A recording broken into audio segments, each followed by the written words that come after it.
persona con coraje, sea una persona que no se aplaca. Pero, el problema es que esta persona es muy pesimista. Es decir, esta persona dice, vamos a la guerra, pero vamos a morir. Pero vamos a la guerra, ¿ok? Vamos a correr una carrera, pero nos vamos a cansar. Pero bueno, lo importante es que podamos correr esta carrera. Es difícil cuando nosotros en nuestra vida tenemos que lidiar con personas que son pesimistas. Siempre ven la situación desde el lado más complicado. Pero están dispuestas a hacerlo, pero siempre existe el pero, ¿no es cierto? Pero mira, acá nos va a ir mal, pero bueno, yo voy contigo, ¿ok? Acá el auto se va a dañar, pero bueno, yo me subo contigo. Y siempre busca, ¿no es cierto?, la peor de las opciones, el peor de los resultados. Y es interesante que hay un apóstol que conocemos muy bien, que tiene una fama bastante mala y que tal vez algunas veces el nombre de esta persona se utiliza para hablar de alguien que le cuesta creer. Y ustedes saben de quién estoy hablando. Estoy hablando de Tomás. De Tomás. Había algunos comentaristas que dicen que Tomás, tal vez el nombre de Tomás ha sido muy abusado, porque no necesariamente Tomás fue solamente una persona que le faltó la fe para creer en Jesús al final cuando Jesús resucitó, sino que algunos dicen que fue parte de su carácter. Era parte de lo que él era. Él era pesimista. Él era alguien que veía la situación desde la parte más complicada y estaba dispuesto a caminar, pero no a caminar con una actitud de gozo, sino a caminar con una actitud un poco derrotada. Y lo que queremos hacer esta mañana con Tomás es de alguna manera entender el nombre de este apóstol, entender la vida de este apóstol, para que podamos ver cómo Jesús en su gracia lo transforma, pero al mismo tiempo para que podamos ver cómo muchos de nosotros nos acercamos así a nuestra vida cristiana. Muchos de nosotros somos discípulos pesimistas. Y muchos de nosotros muchas veces estamos dispuestos a morir por la causa de Cristo, pero no estamos dispuestos a vivir cada día por la causa de Cristo. Es algo muy diferente. No estamos dispuestos a vivir diariamente por la causa de Cristo.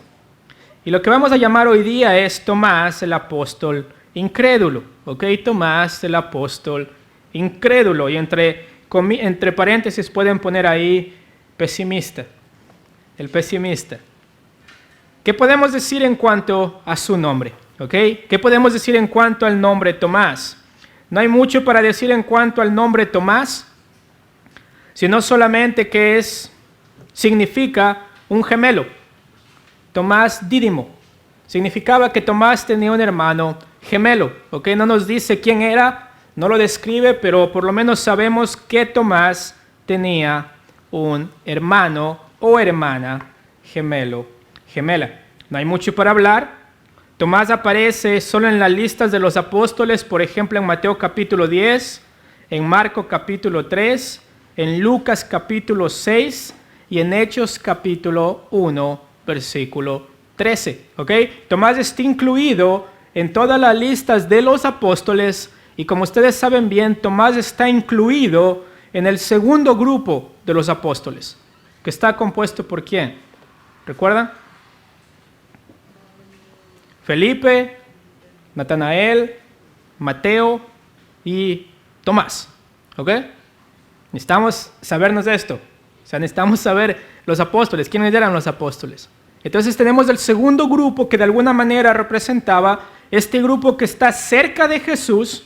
No está caminando todo el tiempo en la intimidad que caminaron Jacobo, Juan, Andrés y Pedro, pero tanto Felipe como Natanael, como Tomás, como Mateo, fueron llamados por Jesús a caminar con Jesús, a aprender de Jesús, a ser transformados por Jesús.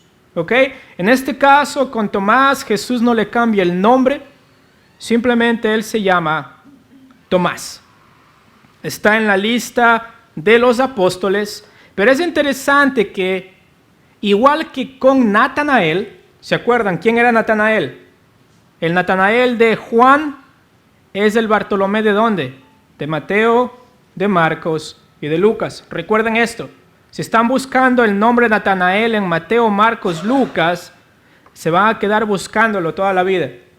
Ok, recuerden, bíblicamente algunos dicen que el nombre de él era Natanael Bartolomé. Bartolomé era el apellido, ¿ok? Necesitamos tener esto claro porque si están estudiando la lista de los apóstoles, en Mateo, Marcos y Lucas van a ver un Bartolomé y en Juan no lo van a encontrar, ¿ok? No lo van a encontrar. Entonces de eso hablamos la anterior semana, no quiero regresar al resumen porque si no me acabo la hora entera con el resumen, pero recuerden, Bartolomé, Natanael. Ahora tenemos a Tomás. Y lo interesante es que al igual con Natanael, no existe mucho que decir del apóstol Tomás en los 3 evangelios sinópticos o en los 3 evangelios que nos dan la lista de los apóstoles. No existe mucho, nos dice que Tomás es parte de los 12. Pero el evangelio de Juan sí nos provee de 3 instancias o de 3 referencias en su evangelio en los cuales se menciona el nombre de Tomás. 3 instancias en el evangelio de Juan en el cual se menciona el nombre de Tomás. Y lo que es interesante es que si recuerdan ustedes, el propósito del evangelio de Juan era para que al leer lo que está acá escrito puedan tener ¿qué? Lo deben saber. Vida eterna. Puedan creer en Cristo Jesús y puedan tener vida eterna. Entonces, de alguna manera, Juan comienza a describir la vida de estos apóstoles que no fueron descritas en Mateo, Marcos y Lucas para indicarnos que su labor o su tarea principal era la de hacer conocer a Cristo Jesús a través de la predicación de su evangelio. Es decir, cada uno de ellos tenía una labor importante dentro del ministerio que tenía que ver con hacer conocer el nombre de Jesús para que al escuchar el evangelio puedan tener vida eterna. Muy importante, no podemos perdernos la vida de los apóstoles si no las vemos a la luz del evangelio siendo predicado. Tenían una labor, tenían una tarea. Y la primera instancia de la mención de Tomás la encontramos en Juan capítulo 11. Vayan conmigo a Juan capítulo 11. Y entendemos algo muy importante acerca del carácter de Tomás en esta referencia de su nombre en el libro de Juan. Y lo primero que quiero que entendamos acerca de Tomás, muy contrario a lo que normalmente estamos acostumbrados a escuchar de Tomás, es que Tomás era un hombre valiente y era un hombre devoto a Jesucristo, ¿ok? Era un hombre valiente por Jesucristo y era un hombre devoto hacia Jesucristo. ¿Por qué decimos esto? Miren lo que dice Juan capítulo 10, ¿ok? Vamos a ver un poco el contexto de lo que nos lleva a la afirmación de Tomás acerca de Jesús y por qué decimos que Tomás era un hombre valiente y con devoción, ¿ok? ¿Por qué decimos esto? Veamos un poco de contexto. Miren lo que dice Juan capítulo 10. ¿Lo tienen? Juan capítulo 10 nos viene hablando Jesús acerca de sus ovejas. Y en los primeros versículos Jesús establece el principio de que nadie puede entrar a su redil si no es a través de él. ¿Por qué? Porque él es la puerta del redil. Entendemos que Jesús establece esta exclusividad del que quiere entrar al redil del Señor, como dice el versículo 1 de Juan capítulo 10. De cierto os digo, el que no entra por la puerta en el redil de las ovejas, sino que sube por otra parte, ese es el ladrón y salteador. Mas el que entra por la puerta, el pastor de las ovejas es. A éste le abre el portero y las ovejas que oyen su voz y sus ovejas llama por nombre y las saca. Y dice, y cuando ha sacado fuera todas las propias, va delante de ellas y las ovejas le siguen porque conocen su voz.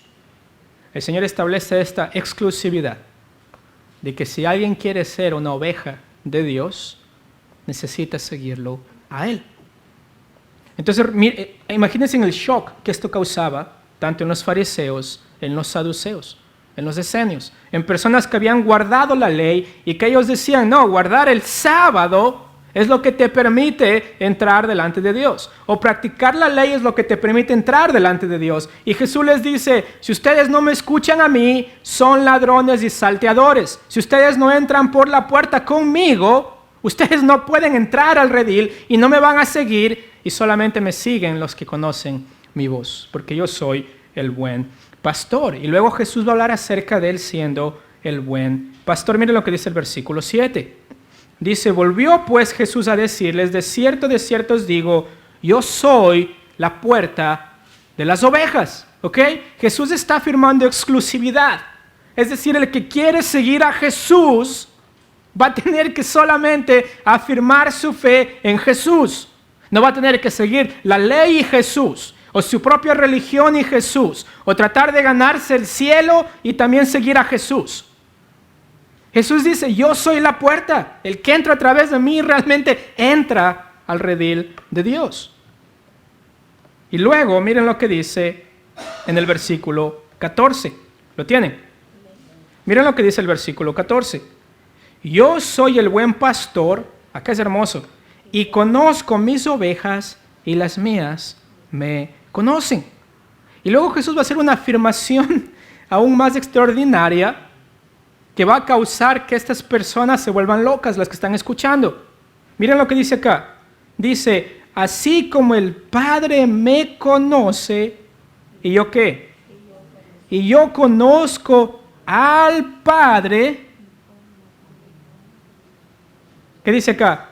Y pongo mi vida para dar por las ovejas. Casi interesante, Jesús establece también su poder. ¿Quién puso la vida? Jesús lo hace. Jesús lo hace. Y acá es hermoso porque dice en el versículo 16, también tengo otras ovejas que no son de este redil. Aquellas también debo traer y oirán mi voz y habrá un rebaño y un pastor. ¿A quién se refiere acá tengo otras ovejas? Está hablando de la inclusión de los gentiles. Está hablando de que no solamente estas son mis ovejas, sino que el evangelio va a salir y va a ser predicado. Y más ovejas que no son judías van a entrar a este redil. Y los judíos fariseos dicen, ¿qué? Pero ellos no guardan el sábado. ¿Ok? Pero ellos no están practicando la ley. Pero ellos no están en esta religión que compete al judaísmo. Y luego dice algo aún más escandaloso. Miren lo que dice el versículo 17. Por eso, ¿qué? Me ama el Padre porque pongo mi vida para volverla a tomar. Qué hermosa esta realidad. Solamente Dios puede decir esto. Y solamente Dios, es impresionante que la persona de Jesús puede decir, el Padre verdaderamente me ama. ¿Ok? Ninguno de ellos podría decir esto, sino solamente Jesús. Por la relación eterna de la Trinidad. Y acá podemos conversar acerca de esta economía de la Trinidad en la cual el Padre ama realmente al Hijo verdaderamente y los que están en el Hijo son amados por el Padre, porque fuera de Jesucristo no podemos ser amados por el Padre. Y Jesús establece esta realidad. O sea, si no están conmigo, ¿qué? No pueden ser amados verdaderamente por el Padre. Y los fariseos decían, pero yo tengo padre Abraham. Okay, nosotros somos descendientes de Abraham. Nosotros tenemos la ley, tenemos el templo. Nosotros tenemos toda esta religión que nos demuestra que pertenecemos a Dios. Pero Jesús les dice, si ustedes no entran a través de mí, no pueden ser amados por el Padre. Y miren lo que dice el versículo 18. Nadie me quita mi vida, nadie me la quita, sino que yo de mí mismo lo pongo. Y acá es algo impresionante. Tengo poder para ponerla y tengo poder para volverla a tomar. Este mandamiento recibí ¿de quién? De mi Padre. Y Jesús está diciendo, mi Padre, mi Padre, mi Padre. Y para los fariseos en ese tiempo nadie podía decir esto. Esta era blasfemia. Decir que Dios es su Padre. Decir que Él escucha a su Padre. Decir que Él recibe instrucciones directamente de su Padre. Esto era decir que Jesús es Dios. Y acá es hermoso porque él dice, nadie me quita mi vida, yo mismo la pongo. Increíble. Ese es el Evangelio, ¿no es cierto? Jesús poniendo su vida. Y miren lo que dice el 19. Volvió a haber disensión entre los judíos por estas palabras. O sea, Jesús dice esto y ¿qué pasa con los judíos? Hay peleas, se enojan. ¿Por qué? Porque ¿cómo puede este hombre decir esto? Y muchos de ellos decían, dice el versículo 20, demonio tiene y está fuera de sí, ¿por qué le oís? O sea, este dice que es uno con Dios. Este dice que es Dios en la carne. Este dice que habla directamente con el Padre. Este dice que el Padre le ama directamente a él. Y para ellos dicen, esto es blasfemia. Miren lo que dice el versículo 21. Decían otros, estas palabras no son de endemoniado, pues ¿acaso el demonio puede abrir los ojos de los ciegos? Hay una pelea acá. Porque cuando Jesús comienza a predicar esta exclusividad de que solamente a través de mí puede entrar el Padre, la gente dice, a través de Él. Y recuerdan a Natanael, ¿no es cierto? ¿Acaso algo bueno puede salir de Nazaret? Jesús, el hijo de José. Y la gente está teniendo problemas en su cabeza. Pero no es un problema de falta de información, es un problema de ¿qué? De incredulidad. No pueden creer lo que Jesús está diciendo. No pueden aceptar lo que Jesús está diciendo. Y acá en el versículo 22 nos dice, celebrabas en Jerusalén la fiesta de la dedicación, era invierno, y nos dice que Jesús andaba por el pórtico de Salomón y lo rodearon los judíos. ¿Ok? Le rodean los judíos a Jesús. Y tal vez uno dice, qué lindo, por fin van a escuchar a Jesús, gloria a Dios. Pero Juan no nos dice esto. Juan nos dice que cuando le rodean, le preguntan algo.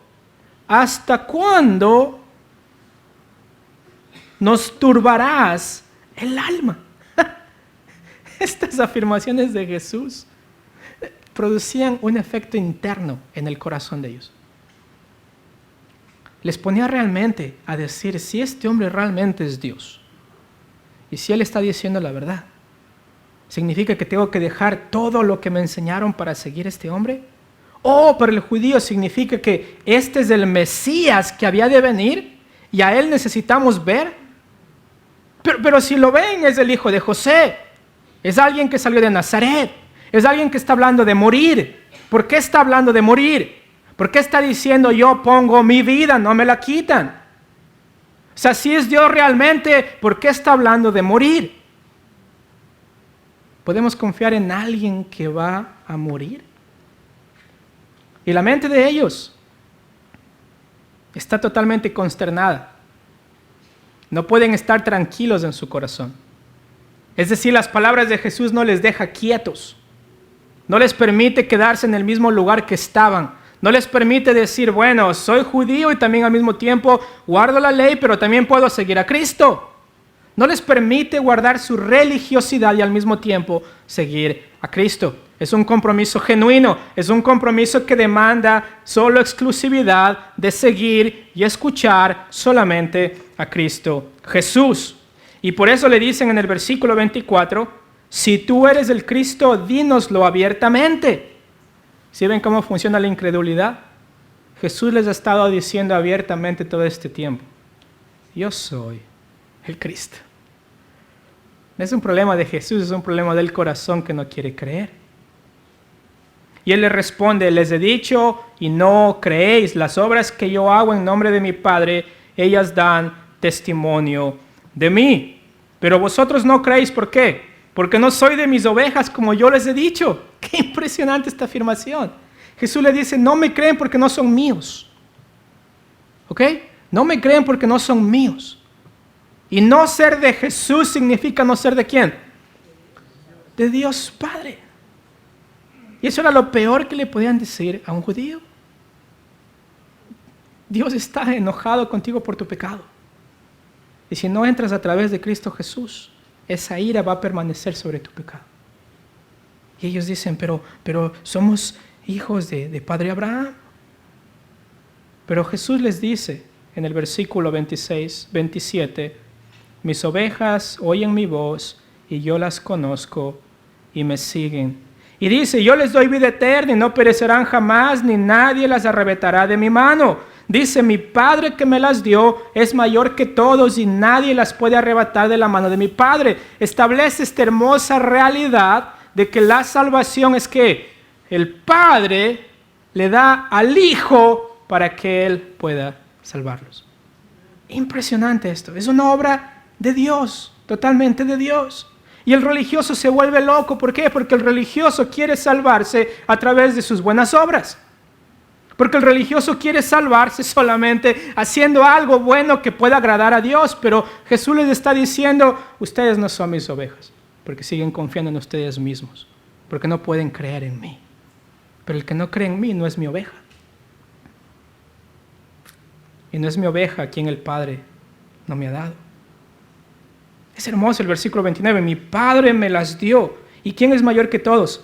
El Padre. Y dice, nadie las puede arrebatar de la mano de ¿quién? De mi Padre.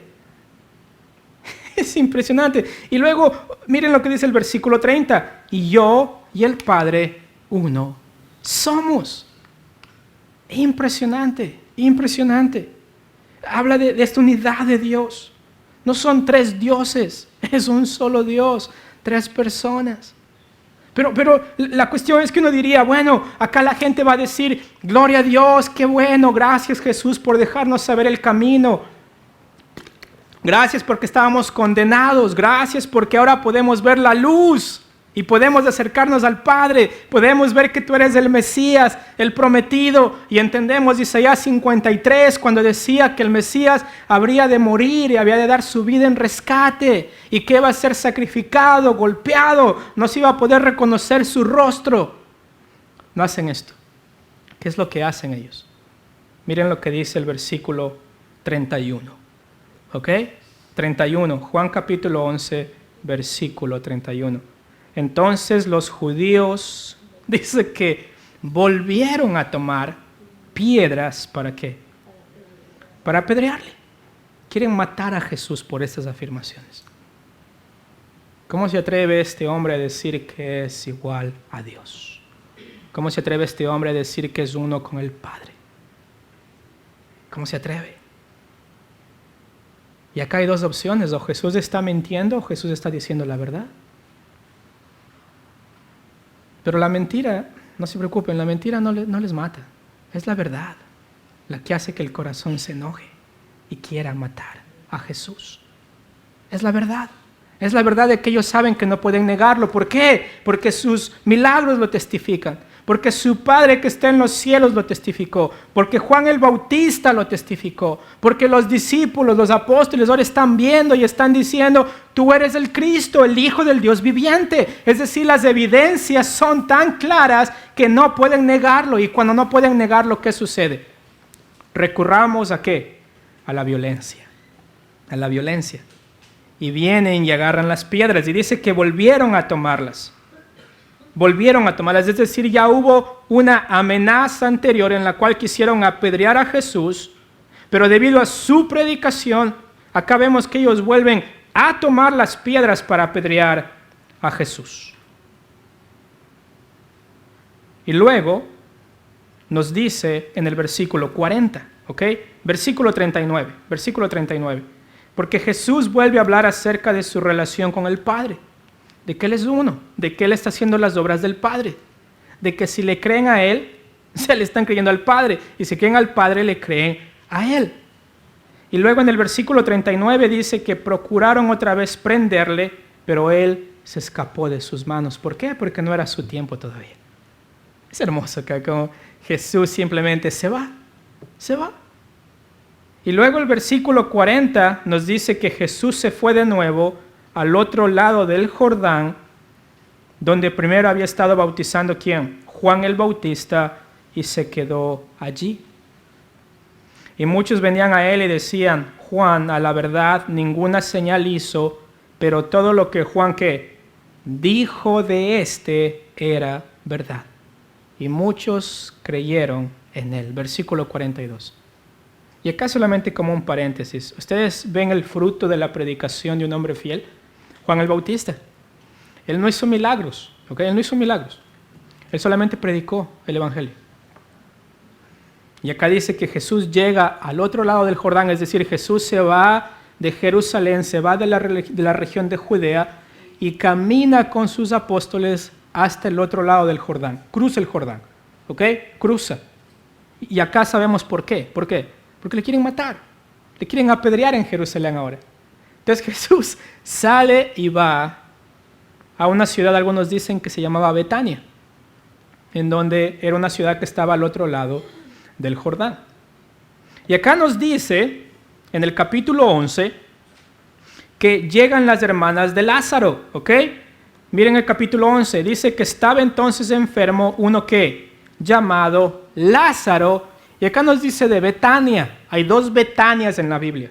El Betania que está al otro lado del Jordán y el Betania donde vive Lázaro, María y Marta, que está a 3 kilómetros de Jerusalén. ¿Ok? 3 kilómetros de Jerusalén. Es decir, Jesús se va al otro lado del Jordán y Lázaro se enferma. Y Lázaro estaba a 3 kilómetros de Jerusalén. Y uno dice, si hubieran dicho antes, Jesús estaba ahí. Pero recuerden, le quieren apedrear, le quieren matar. No les gusta lo que Jesús dice al igualarse a Dios. Y en el capítulo 11, miren lo que dice el versículo 3. Enviaron pues las hermanas María y Marta para decir a Jesús, Señor, he aquí que el que tú amas está enfermo. Qué hermosa declaración. Jesús, el que tú amas, está enfermo. No le dice a algún conocido, no le dice, Jesús, ¿tú te acuerdas de Lázaro? Y esto es hermoso, mis hermanos, el saber que Jesús conoce cada una de sus ovejas por nombre y que ama a cada una de sus ovejas. Que llega el punto en el cual María y Marta mandan un mensajero a Jesús y le dicen a Jesús, Jesús, el que tú amas, está enfermo. Qué hermoso, el que Jesús ama. Yo no creo que hay una frase mejor la cual podamos utilizar en nuestro tiempo que decir, Alberto, el que Jesús ama. Porque si queremos ser amados por alguien, es por Él. Es por Jesús. Y vemos que cuando llega a estas palabras a Jesús, miren lo que dice el versículo 5. ¿Lo tiene? Perdón, el versículo 4. Oyéndolo Jesús dijo, esta enfermedad no es para muerte, ¿ok? Sino para la gloria de Dios, para que el Hijo de Dios sea glorificado por ella. Ahora recuerden, el retornar a Betania significaba retornar ¿a qué? A las piedras. ¿Ok? Significaba retornar a las piedras. Entonces, Jesús está al otro lado del Jordán. ¿Ok? Al otro lado del Jordán. Le llega esta noticia. Jesús dice, esta enfermedad no es para muerte, sino para la gloria de Dios, para que el Hijo de Dios sea glorificado por ella. Qué hermosa declaración. O sea, esta enfermedad va a servir para que ellos puedan ver y creer en Jesús, de que Él es el Mesías y que les puede dar vida eterna. Jesús no está preocupado por la muerte de Lázaro. Porque Él tiene el poder ¿para qué? Para traerlo a la vida nuevamente. Jesús ve esto como una oportunidad para enseñar a sus discípulos y para que la gente pueda ver que Él tiene el poder para dar vida aún a esta persona que está a punto de morir. Y acá nos dice en el versículo 5 que amaba a Jesús a Marta, a su hermana y Lázaro. Por si acaso nos decía, Jesús solo ama a Lázaro. Y Juan dice, no, Jesús amaba a Marta y Jesús amaba a su hermana María. A toda la familia. Nadie se escapaba del amor de Jesús. Era un amor genuino. Y lo hermoso es que María y Marta van y buscan a Jesús, ¿ok? Envían a alguien para buscar a Jesús. Saben que Jesús puede hacer algo con Lázaro. ¿Ok? Saben que Jesús puede hacer algo con Lázaro. Y nos dice en el versículo 6 que cuando oyó pues que estaba enfermo, ¿qué es lo que hace Jesús? Se queda 2 días más en el lugar donde estaba. Y uno dice, Jesús, pero ¿por qué no fuiste inmediatamente donde Lázaro?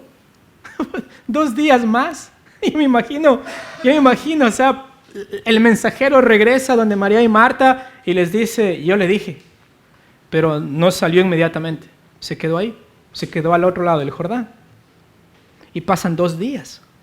2 días con Lázaro enfermo, ¿ok? Y no nos menciona qué es lo que hizo Jesús durante ese tiempo, no nos dice. Solamente nos dice que Jesús esperó 2 días. Pero luego nos dice en el versículo 7, luego después de esto, ¿qué? Dijo a los discípulos, ¿qué? Vamos a Judea otra vez. Lo que está implicando Jesús es vamos y pasemos por donde Lázaro, que está en la región de Judea y que está muy cerca de Jerusalén. Después de 2 días. Jesús está en control de esto, ¿ok? Jesús siempre está en control. Él dijo, yo pongo mi vida. Yo la pongo, y yo la doy. Y acá está diciendo, hey, yo puedo traer a alguien de la muerte. Porque Jesús les dice, tranquilos, que esta enfermedad no es para muerte. Y miren lo que dice en el versículo 8. Le dijeron sus discípulos, ¿qué? Rabí, ahora procuraban los judíos apedrearte y otra vez vas allá. Hay temor de parte de los discípulos. Y un temor razonable, ¿no es cierto? Un temor razonable. O sea, normalmente cuando los discípulos tratan de entender realmente y tratan de procesar, Jesús es Dios. Ellos están luchando contra su propia humanidad y su propia mente incrédula de que tal vez Jesús no puede defendernos de esta vez. Tal vez si vamos a morir. Y si apedrean al maestro, también apedrean ¿a quién? A los discípulos. O sea, ellos están diciendo, Jesús, yo creo que es muy pronto para morir. ¿Ok? O sea, Jesús, por lo menos que podamos aprender un poquito más de ti. Jesús, mira, ¿por qué mejor no lo piensas bien? Te van a apedrear.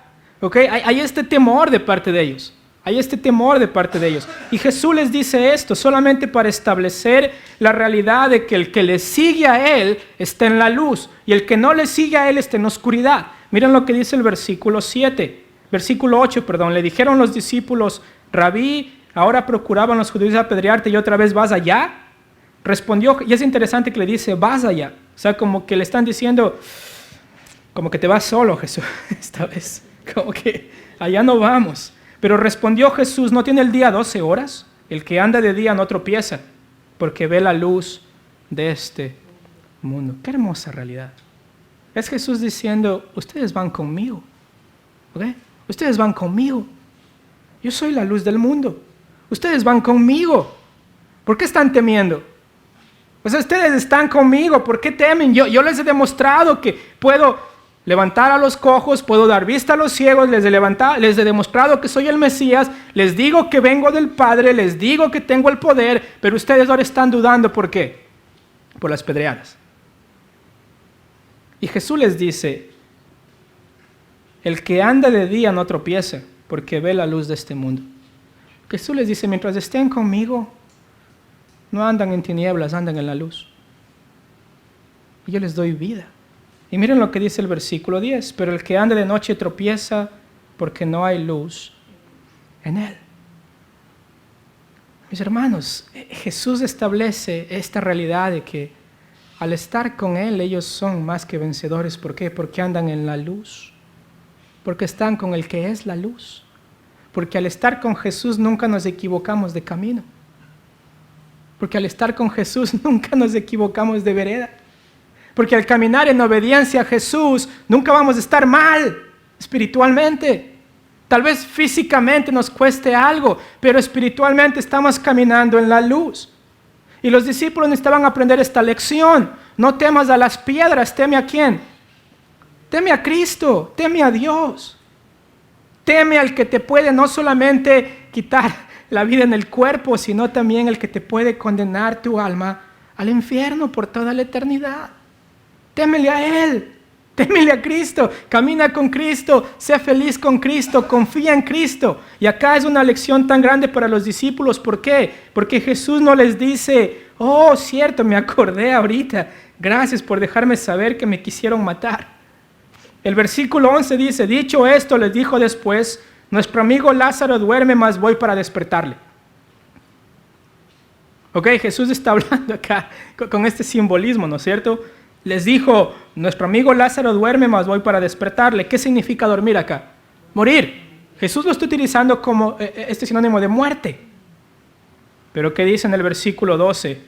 Dijeron entonces sus discípulos, Señor, si duerme, sanará. Dejémoslo tranquilo, Jesús. Si está dormido, entonces solo es cuestión de que se despierte, ¿no es cierto?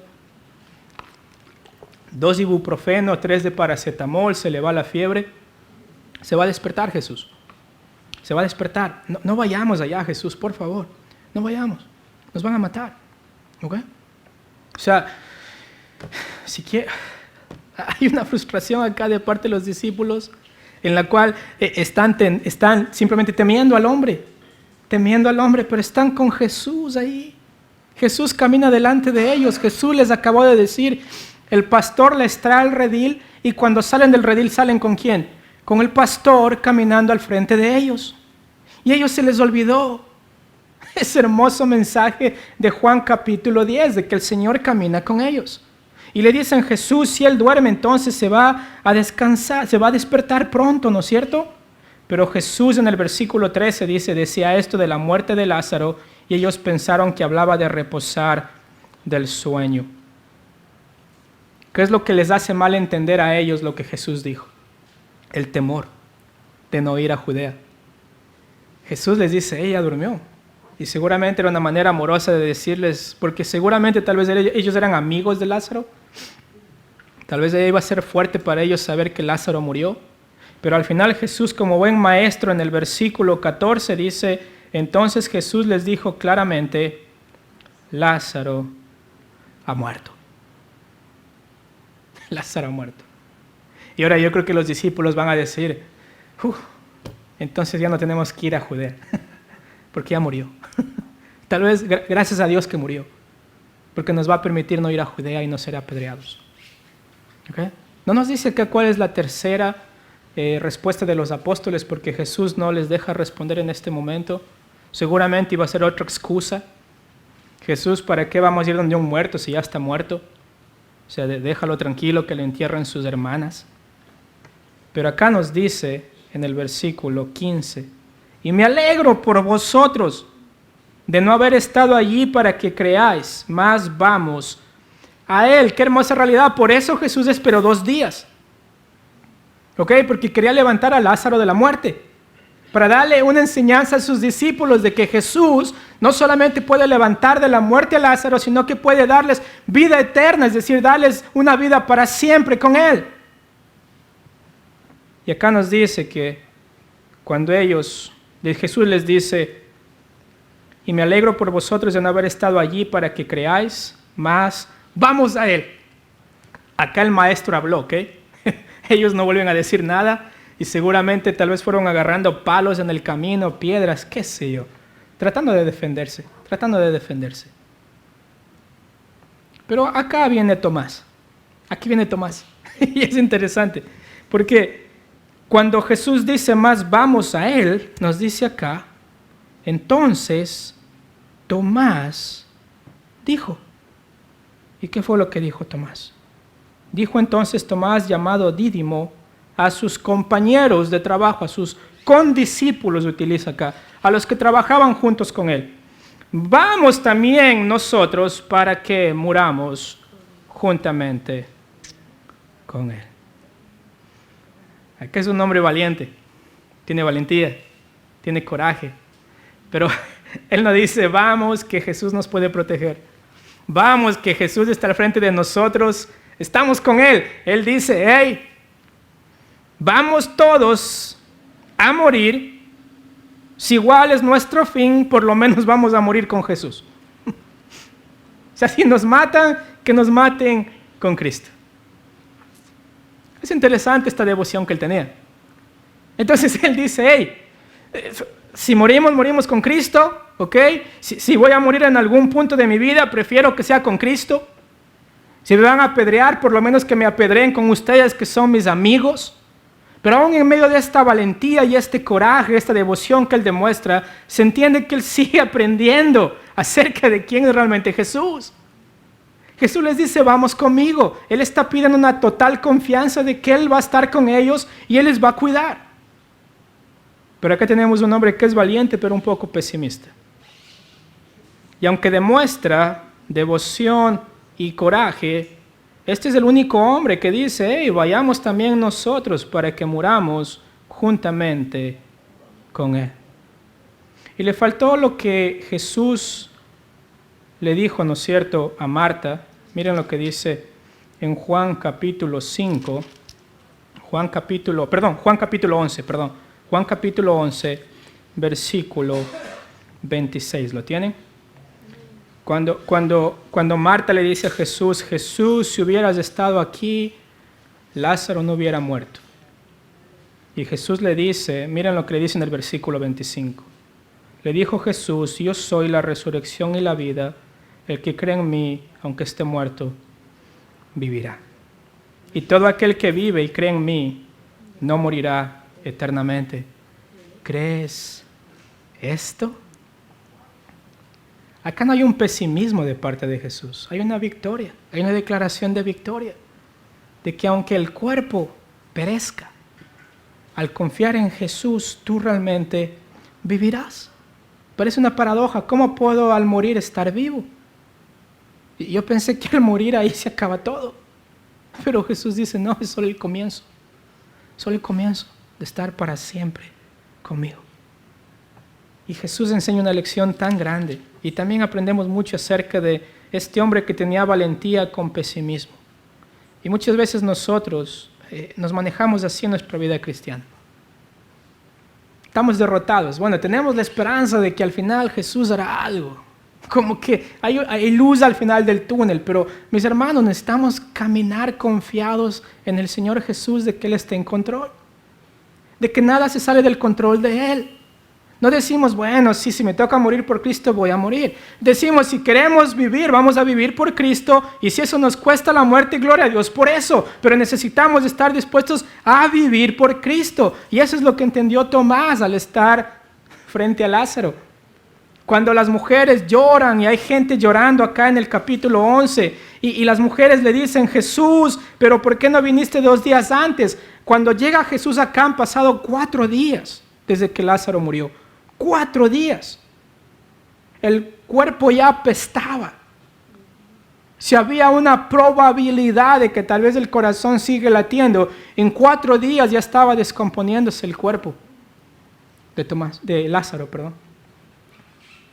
Y mis hermanos, Jesús espera el mayor tiempo posible para demostrarles el poder que Él tiene, para traer a alguien de la muerte, pero aún más para enseñarles la lección de que más importante que resucitar ahí como Lázaro era confiar en la realidad de que Él te puede dar vida más allá de esta muerte.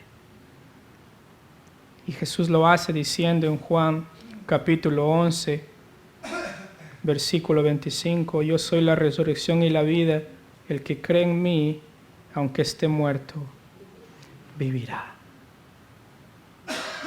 Tomás era un hombre valiente, ¿ok? Un poco pesimista. Tenía devoción por Cristo, amaba a Cristo, quería estar con Cristo. Él es el único de los 12 que dice, hey, vamos con Él. ¿Qué les pasa, cobardes? Vamos con Él, vamos y morimos todos juntos. Pero la idea era, vamos con Jesús, porque Él es el buen pastor. Vamos con Jesús porque Él nos puede dar vida. Vamos con Jesús porque Él nos puede proteger.